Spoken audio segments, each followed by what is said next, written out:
Bonjour et bienvenue sur la chaîne consacrée aux liseuses et aux e-books. Et aujourd'hui, je vais vous donner quelques conseils pour bien protéger votre liseuse, pour la faire tenir le plus longtemps possible, afin qu'elle puisse encore vous être utile dans quelques années.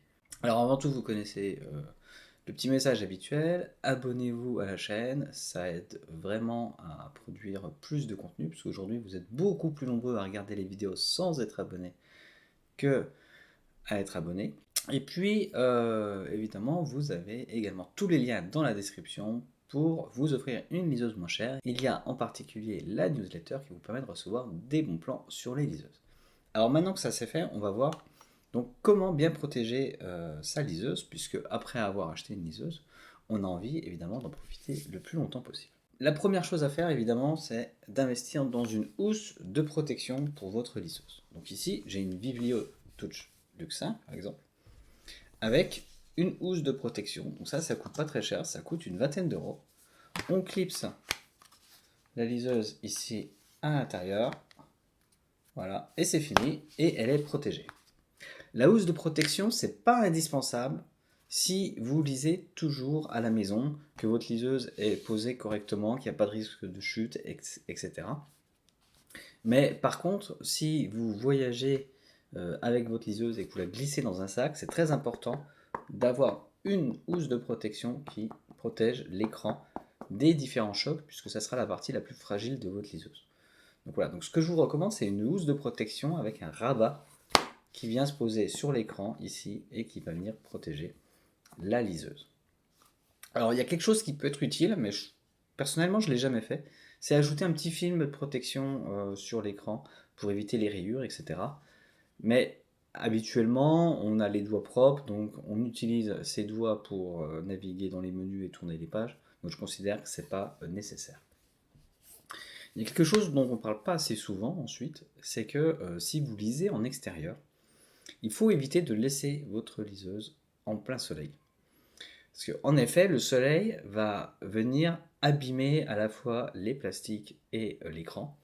Et donc, si vous avez terminé de lire en extérieur, évidemment, vous rabattez la protection d'écran, mais vous rangez aussi votre liseuse dans un sac de façon à ce qu'elle ne soit pas au soleil. Surtout que même si vous la posez à l'ombre, parfois avec le soleil qui tourne, on se retrouve 1 ou 2 heures après avec du soleil qui vient taper directement sur l'écran de votre liseuse.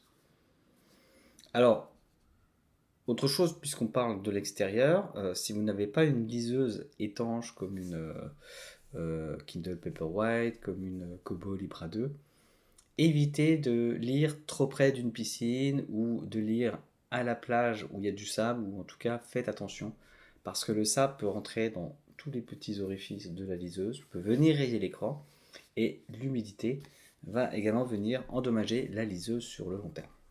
Donc ça veut dire que si votre liseuse n'est pas étanche aussi, je vous déconseille de la laisser par exemple dans une salle de bain, puisqu'on sait que c'est un endroit plutôt humide, et évidemment de lire dans votre bain, puisqu'en cas de chute, vous pourriez sérieusement endommager votre liseuse. Je vais faire un petit point sur la batterie des liseuses, puisque bon, j'ai beaucoup de liseuses, j'en ai une quinzaine maintenant. Et pour l'instant, j'ai pas eu vraiment de problème de batterie, en dehors des liseuses qui ont 7-8 ans et dont leur autonomie vient se perdre. Mais ce que je vous conseille, c'est de recharger régulièrement votre liseuse, même lorsque vous ne l'utilisez pas.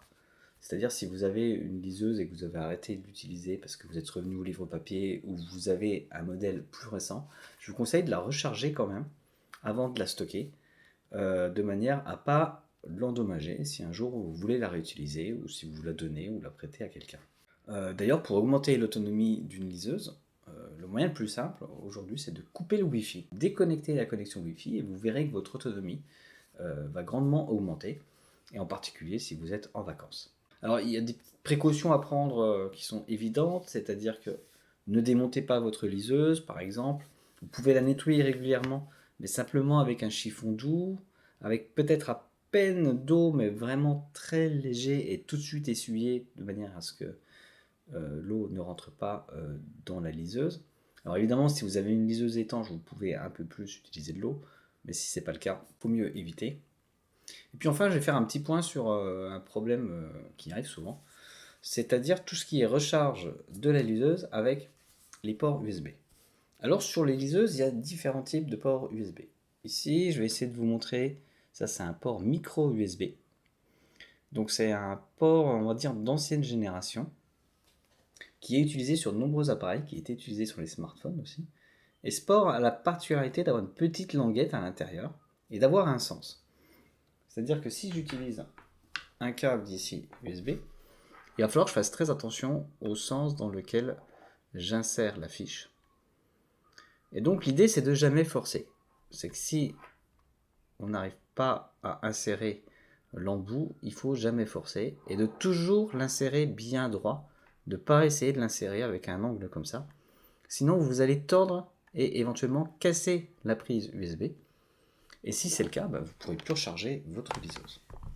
Alors maintenant, sur certaines liseuses plus récentes, comme cette Kobo Clara 2, on a un port USB-C de nouvelle génération, où là, cette fois, on n'a pas besoin de trouver un sens, et c'est un port qui est beaucoup plus robuste, mais il faut faire attention quand même, il y a toujours cette petite fiche à l'intérieur. J'espère qu'on la verra, je ne suis pas certain. Et donc, c'est quelque chose à manipuler avec vraiment une extrême précaution, parce que c'est l'une des sources de casse principales sur les liseuses, en tout cas d'après ce que j'ai pu observer.